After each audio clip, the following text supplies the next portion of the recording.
Olá pessoal, estamos começando mais um programa Personalidades, programa esse que traz para vocês os profissionais que fazem do seu talento e do seu trabalho uma referência em benefício do povo de Alagoas e claro, não poderia ser diferente, a referência, o ativismo negro aqui no nosso estado. Estou tendo o prazer hoje de receber o mestre dos mestres, professor Zezito, seja muito bem-vindo em nome de todos nós que fazemos aqui o programa Personalidades, é uma honra recebê-lo.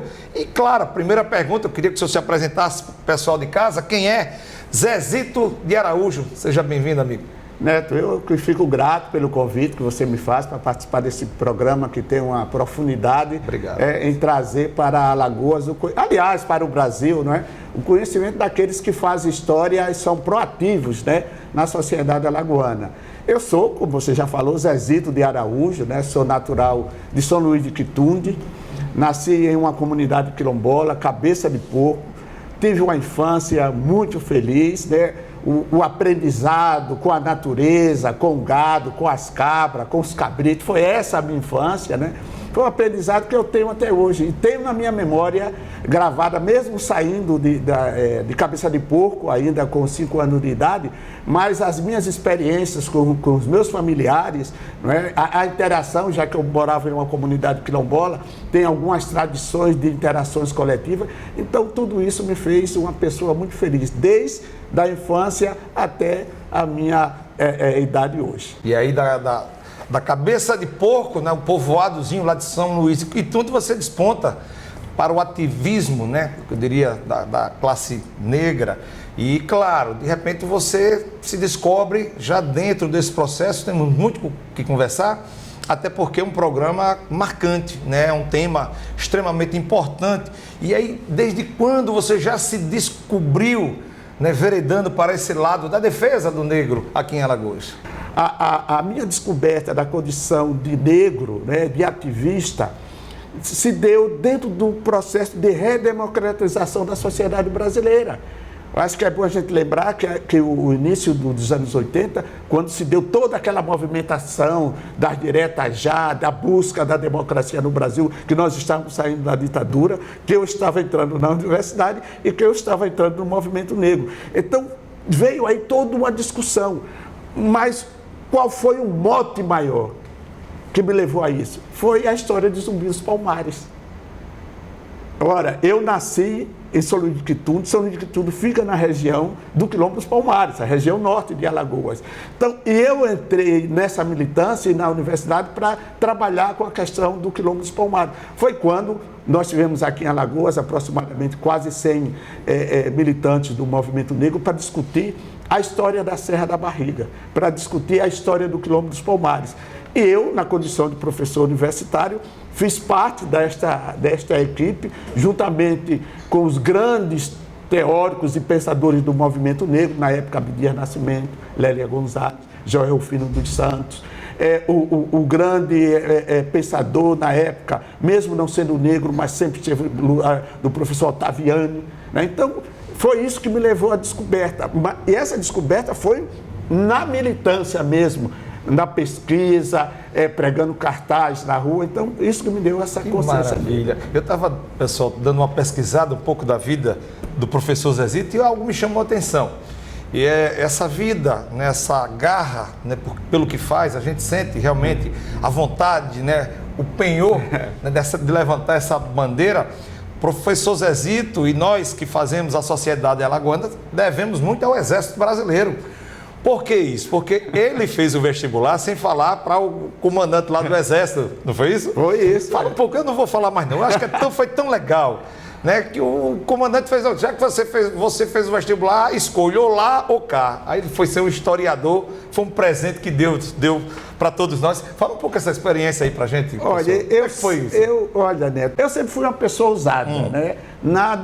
Os desafios para mim faz a provocação da minha vida. Coisa boa. Né? Eu entrei no Exército com 18 anos de idade, né? Que era obrigado a servir no Exército. Até hoje ainda é, né? Até hoje é, né? E eu e o Tavares, né? Nós éramos dos poucos jovens que tinha o ensino médio, estava iniciando o ensino médio. Eu estava no primeiro ano hoje do ensino médio, equivalente naquela época, né? E mesmo na condição de recruta, eu continuei estudando. Mas por que isso se deu? Eu era um atleta no Exército, né? Eu sempre fui corredor de 100 metros raso, disputei várias competições Olimpíadas dentro do Exército e ganhei medalhas. Que coisa boa! Tanto de 100 metros raso como de 200 metros e salto em altura, né? Então, isso contribuiu muito para que eu não fosse muito dedicado à guarda, né? Já que eu era um atleta, tinha uma determinada regalia nisso. Isso facilitou com que eu concluísse o ensino médio no Moreira e Silva, que eu estudei no CEP, estudei na escola pública. Bebedouro. Não, Onde era? Eu era interno em Juvenópolis, saía de Juvenópolis, né, e vinha estudar aqui no CEPA. Certo. Né, Que é um dos colégios que faz o complexo do CEPA. Do CEPA, né? Para você ter uma ideia, nessa época eu fui vice-presidente de todos os estudantes do CEPA. Que coisa boa. Eu sempre estava... Sempre na militância, né? Na militância, né? Estudantil, e depois eu fui ao Exército. E foi quando lá eu resolvi fazer o vestibular. O meu primeiro vestibular que eu fiz foi de Educação Física, já que eu era um atleta e tudo. Foi o primeiro vestibular que aconteceu de Educação Física na Universidade Federal de Alagoas. Fui aprovado, não fui classificado. Também isso não criou dificuldade. E isso dentro do Exército, né? Isso eu dentro do Exército. Fazendo a coisa paralela. Paralela, fazendo 1000 sacrifícios e tudo. E isso, evidentemente, os meus comandantes eu não sabia. E tinha amigos meus na sala de aula que me ajudavam. Aí eu sei que, para encurtar a história, aí eu fiz o vestibular, que era realmente também o que eu queria fazer, que era de História. Fiz. E naquela empolgação eu raspei a cabeça, né? Era natural, né? Hoje, natural. Pessoal, a sobrancelha raspa uma ponta, né? Bota um durai, um band-aid aqui.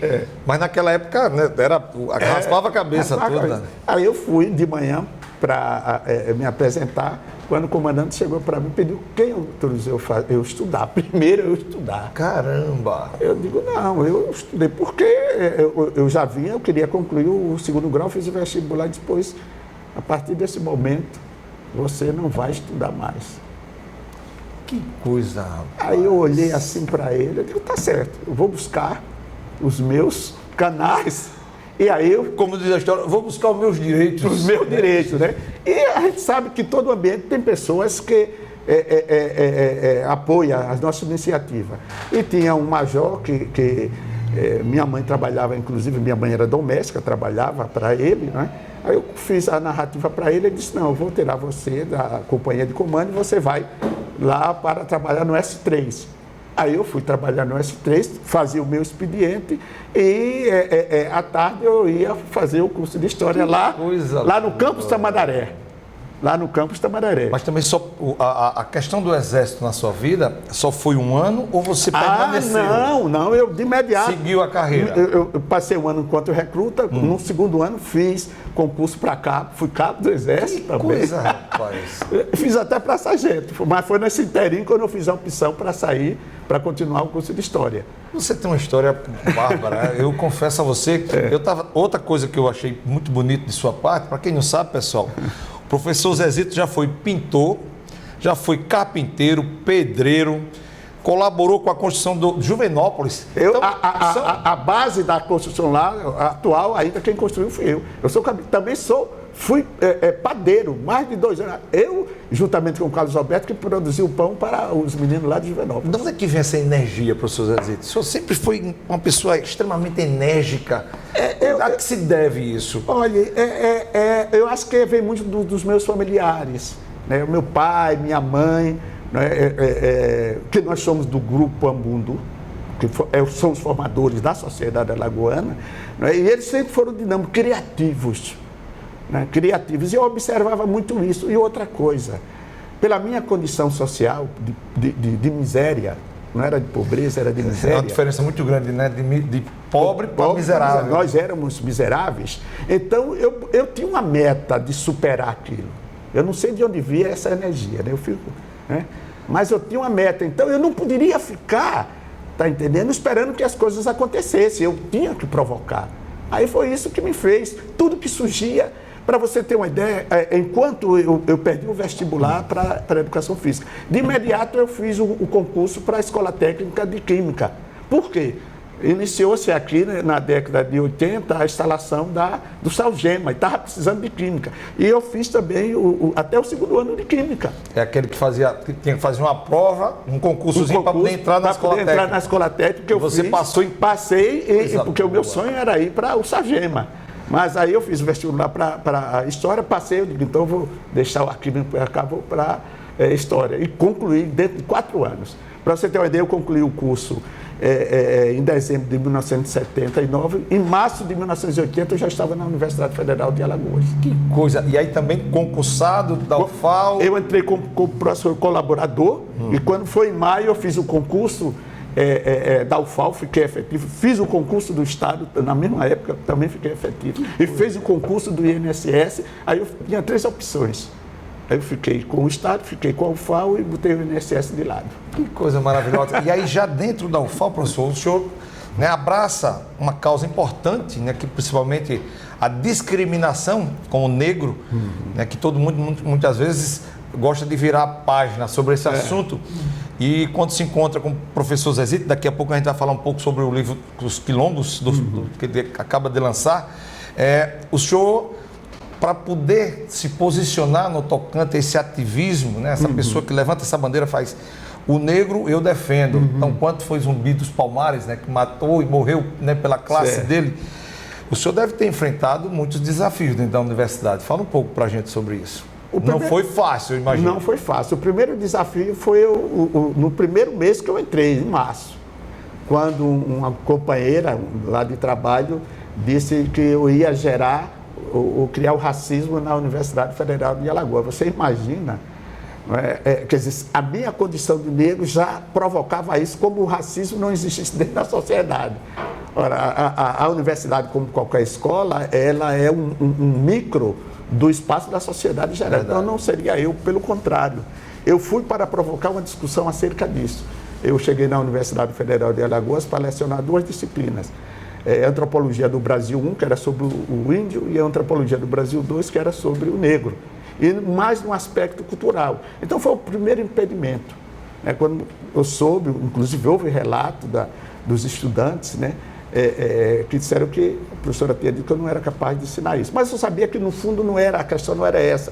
Era eu na condição de negro, numa condição social, não era capaz, estava saindo de uma graduação, de lecionar. Esquece que, enquanto eu fui estudante de graduação da UFAL, eu passei praticamente quase 3 anos enquanto monitor. E, literalmente, eu dava aula. Quer dizer, eu não fui um aluno, eu sempre estava no ativismo. É tanto que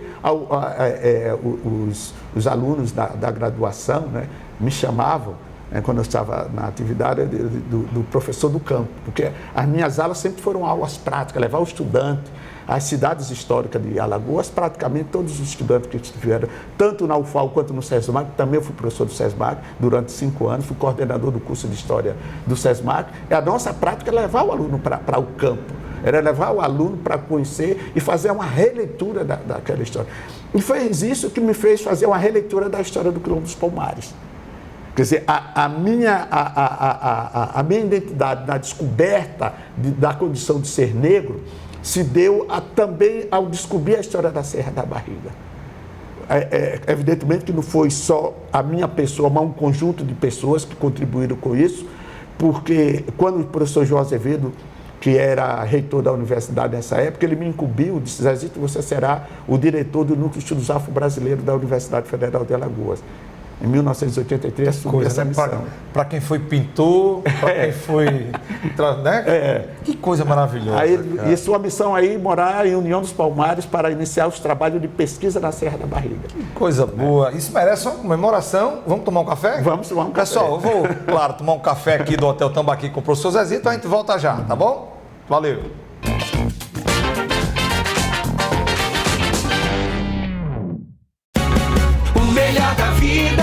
Você constrói pra tudo que você faz. Pode contar com a Carajás. Tudo pra sua reforma e construção. Tudo pra deixar perfeita a sua decoração. Venha sonhar com a gente aqui na Carajás. A gente descomplica e você pode muito mais. O melhor da vida você constrói pra tudo que você faz. Pode contar com a Carajás.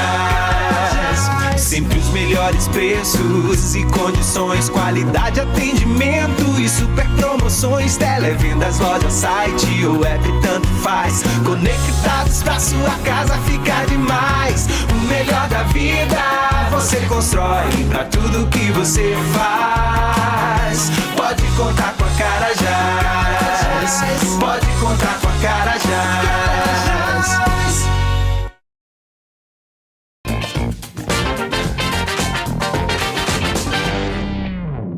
Estamos de volta com o programa Personalidades, hoje tendo o prazer de receber o professor Zezito, aquele que realmente defende o negro em todas as condições. Professor, vamos tratar um pouco de um assunto importante, né, no campo de vista social, e que muitas vezes, por mais que a gente enxergue que não existe, existe, que é a discriminação ao negro.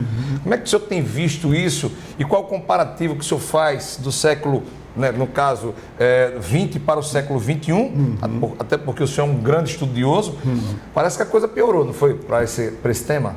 Olha, eu acho que não piorou. O senhor acha que não? Não.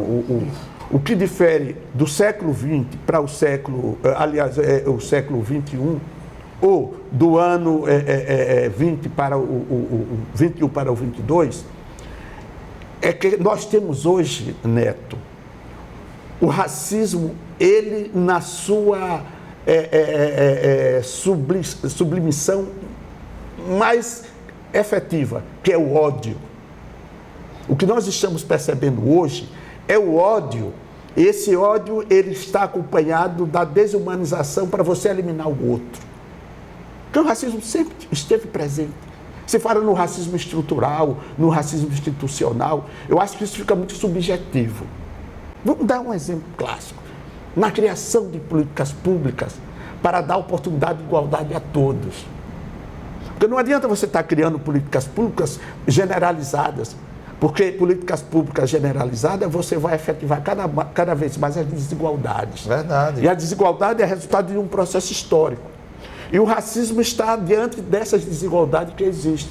Porque um dos maiores fatores das desigualdades sociais no Brasil, da desigualdade na educação no Brasil, é o racismo. E quem é que lida com esse racismo no primeiro momento? É aquele que produz ou que faz políticas públicas, em todas as instâncias. Primeiro, o legislativo. Quais são as leis legislativas criadas no Brasil para diminuir essas desigualdades sociais e econômicas? Então, nesse caso, o legislativo é responsável por esse racismo institucional.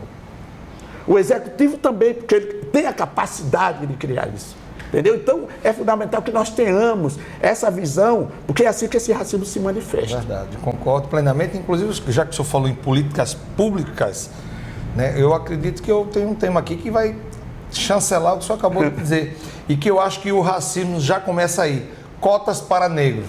Eu acho que é algo, na minha concepção, na minha humilde, pessoal de casa, humilde opinião, eu acho que aí já existe um racismo por parte do próprio Estado. Né? Porque se nós somos iguais perante a Deus, né? E aos homens, não somos iguais? Então, por que isso para os negros, isso para os brancos? Tá claro, não, porque o negro tem menos oportunidade e estudou no colégio, né? Você é um exemplo de que existe a superação entre as pessoas. Né? Foi pedreiro, né? Foi lá na Cabeça de Porco, saiu lá do Alto Sertão e cresceu na sua vida. Eu gostaria que o senhor desse uma opinião sobre esse meu ponto de vista, apesar, né, como o próprio programa é um bate-papo, né? Eu acho que, como o senhor falou das políticas públicas que às vezes, muitas vezes deixam o negro fora, né? E quando chega a fazer uma política pública para envolver o negro dentro da classe branca, né? Como a gente está falando, né, de cores, não, vamos fazer a cota para negro, vai com concurso. O concurso é a inscrição até tal dia para fulano e a outra é a cota para negro. Vestibular, cota para negro. Eu, como cristão, católico praticante, eu enxergo isso muito chato, acho muito, sabe, não vejo com bons olhos, e eu gostaria da opinião do professor Zezito, se eu estou certo, se eu estou errado, não sei, né? Mas eu acredito que, na minha opinião, nós somos iguais, independente de cor. Olha, eu tenho umas observações a fazer. Eu quero que você faça, acerca disso. porque de repente eu estou errado. Não tem essa de certo e errado, não. Eu acho que esse conceito a gente tem que eliminar. Nós teremos que analisar alguns aspectos. Primeiro, quando você diz nós somos iguais perante a Deus, eu estou saindo do plano humano, terrestre, para sublimar Deus. Divino, né? Divino. É uma outra relação. Eu quero só resistir à presença do nosso grande amigo, Dr. Coraci Fonseca. Seja bem-vindo. Daqui a pouquinho a gente vai bater um papo até sobre esse tema, né? Importante também. A primeira coisa, perante a Deus nós somos iguais. Mas Deus não está aqui para mediar a nossa relação. Quem vai mediar as nossas relações são as relações sociais e humanas. E as relações sociais e humanas, elas são mediadas a partir de valores de criações históricas. Nesse sentido, essas relações históricas, elas criam hierarquias em função de beneficiar determinados grupos. E, historicamente, o grupo que sempre teve privilégio neste país foi o grupo da branquitude. Ora, mas privilégio em tudo que você imagina. Privilégio do nome, privilégio de ter as terras, privilégio de ter a terra gratuita, de não ser cobrado. Aí eu lhe pergunto, a população indígena e a população negra tiveram esse privilégio no processo da organização da sociedade brasileira aqui? Não. De forma alguma. De forma alguma. Uma outra coisa, além dos privilégios, eles tiveram cotas desde esse período. Desde esse período eles tiveram cota para entrar nas universidades, mesmo na Europa. Algum filho de negro ou de indígena saiu daqui para estudar na Europa no período colonial? Era até proibido de estudar. Isso acontecer, né? Eu acho que essa é a realidade que a gente tem que refletir. Então, houve desigualdade proposital construído pelo Estado colonial, pelo Estado imperial e pelo Estado capitalista atual, de excluir pobres e negros e indígenas, e também mulheres. Então, perante a lei, todos nós somos iguais. Por isso que a lei criou cota para... A cota é o quê? É uma política pública que para provocar a igualdade de oportunidade àquele que sempre foi retirada. Nós não temos privilégios nem simbólicos e nem materiais. Você falou uma coisa que às vezes as pessoas, o Zezinho está falando, mas ele hoje é um professor universitário, saiu lá de cabeça de pouco. Você fez isso. As pessoas tomam a exceção como regra e não tomam a regra como exceção. Se você fizesse a pergunta inversa, Neto, Zezito, quantos dos seus primos e irmãos permaneceram lá ainda?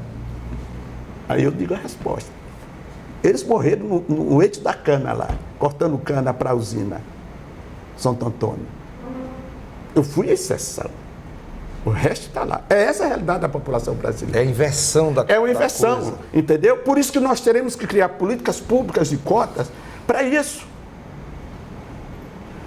E até porque essas cotas, o próprio Estado criou para os filhos dos almirantes, dos generais, eles iam direto para as academias. Alguém questionou isso? A lei do boi, os filhos dos senhores proprietários, grande latifundiário que explorou sempre o trabalhador, vão direto para as faculdades de agronomia. Alguém questionou? As cotas sempre foram criadas para esses grupos privilegiados dentro. E as cotas, ela tem um tempo. Não é algo... foi criada para atender um determinado grupo social que sempre esteve à margem de todo o processo de exclusão social criado pelo Estado e pela sociedade brasileira. Por isso que eu sou a favor das cotas. A fatia era quase tudo para eles, né? Quase tudo, sempre foi tudo. Tudo, né? Sempre foi tudo. Professor Zezito, nós estamos praticamente terminando o nosso bate-papo. Eu queria só encerrar com uma pergunta. Nós temos aqui em Alagoas como a grande referência, né, das Américas, né, principalmente o Quilombo dos Palmares, a pessoa do Zumbi dos Palmares, é o negro. Mas nós temos outros negros que são destaques em Alagoas e que muitas vezes não tem essa propaganda tão grande, né, como fizeram com o Zumbi dos Palmares, que é respeitada. Aí a gente tem que respeitar. Eu perguntaria que outros grandes negros fizeram de Alagoas, né, um posicionamento de defesa no caso do ativismo, né, da raça negra, né, da classe negra. Mas eu vou trazer um artista e trazendo negro. até para hoje, né? Também. Um artista negro que poucas pessoas conhecem. E ele, dentro da sua linha, ele foi um grande ativista. O Mestre Zumba, de Santa Luzia do Norte, um dos maiores artistas plásticos que nós temos em Alagoas. Quer dizer, é que as pessoas nos conhecem. Na área da religião, a Mãe Netinha, lá do Jacintinho, uma das maiores ialorixás do estado de Alagoas. Veja quantos talentos. A tia Marcelina, que sempre lutou no quebra de 12. Então, nós temos grandes talentos, tanto feminino como masculino. Então, nós temos o professor Edson Moreira, que tem um acervo riquíssimo sobre o patrimônio negro alagoano, que está vivo ainda. Então, nós, além desses que estão na militância, nós temos outros que participaram. Veja quantos talentos você acabou de citar, e eu tenho um que vai fechar essa pergunta com a sua resposta, que está para todo mundo, né? Principalmente para o Brasil, Djavan. Na área musical. Djavan. E ele tem uma militância também, além da militância nas suas letras que ele compõe, ele tem uma posição de ativista do movimento negro. Que coisa maravilhosa. Então, nós temos, só que, veja bem, nós citamos alguns nomes, mas eu quero lembrar aos telespectadores e a você, Alagoas tem 3 milhões de habitantes. Desses 3 milhões de habitantes, segundo o IBGE, 67% é pardo e negra, a população alagoana. Então, veja, de repente a gente tem um universo ainda muito pequeno de representatividade nas artes plásticas, na musicalidade, na história. Então, a balança não está... Né? Não está uniforme, não está equilibrada. Não está equilibrada. Está entendendo? Então, eu acho que é isso que a gente tem que começar a refletir. Por que chegou essa situação? Verdade. Professor, estamos encerrando o nosso programa, algo que eu não o perguntei e que o senhor acha importante relatar para o nosso telespectador? Ou acho que foi debatido dentro? Claro que esse assunto, ele passa um programa com quase 5 dias. Debatendo, mas eu acho que a gente debateu alguma coisa que o senhor queira falar que eu não perguntei sobre esse tema. Não, eu só quero pedir ao alagoano e alagoana que conheçam mais a história da população negra alagoana. E não deixem parabéns, de conhecer a Cerca Real dos Macacos, na cidade de União dos Palmares, porque lá que começou a história do movimento negro no Brasil, que começou a história de resistência e principalmente neto. Os ideais de liberdade no mundo moderno, a partir do século XVI, iniciou-se aqui nas Alagoas, na Serra da Barriga. Coisa boa, professor. Eu quero, em nome de todos nós que fazemos aqui o programa Personalidades, agradecer a sua vinda, essa aula, né, que o senhor acaba de dar para a gente, criando a consciência, né, de que, ao mesmo tempo que nós somos todos iguais, né, por mais que nós desejamos isso, nós temos um número imenso de negros que ainda se acham brancos, né, que eles mesmos se autodiscriminam. Então, assim, eu quero mais vezes recebê-lo aqui com esse tema, um tema que é importante a gente estar sempre debatendo, e faça, claro, sempre daqui o seu espaço e a sua verdadeira tribuna, professor. Eu que fico grato pela oportunidade de a gente conversar sobre a nossa história e sobre nós mesmos. Obrigado. É isso aí, gente. Conversamos com o professor Zezito. Lembrando que o nosso programa tem o apoio cultural desse hotel maravilhoso, Hotel Tambaqui. Se você vai trazer a sua família ou algum amigo para conhecer a capital alagoana, traz para cá. Junta a tua família com a família Tambaqui. E se você vai construir ou reformar, não esquece, lá na Carajás. Lá o seu sonho, não tenho dúvida, vai sair do papel, porque a Carajás não perde negócio. E você também não acompanha as redes sociais do nosso programa, @programa de personalidade, como também @portal Cada Minuto. Então vem com seu amigo Neto Alto, @Neto Alto, fazer parte desse novo contexto de comunicação. Na direção cinematográfica, Casa de Reis Filmes. Na direção técnica, meu amigo Marcial Rufino e Alice Vasconcelos. Estamos encerrando mais um programa Personalidades no dia de hoje, na certeza, claro, de reencontrá-los no próximo domingo, se Deus quiser. Um abraço, pessoal. Boa semana. Tchau.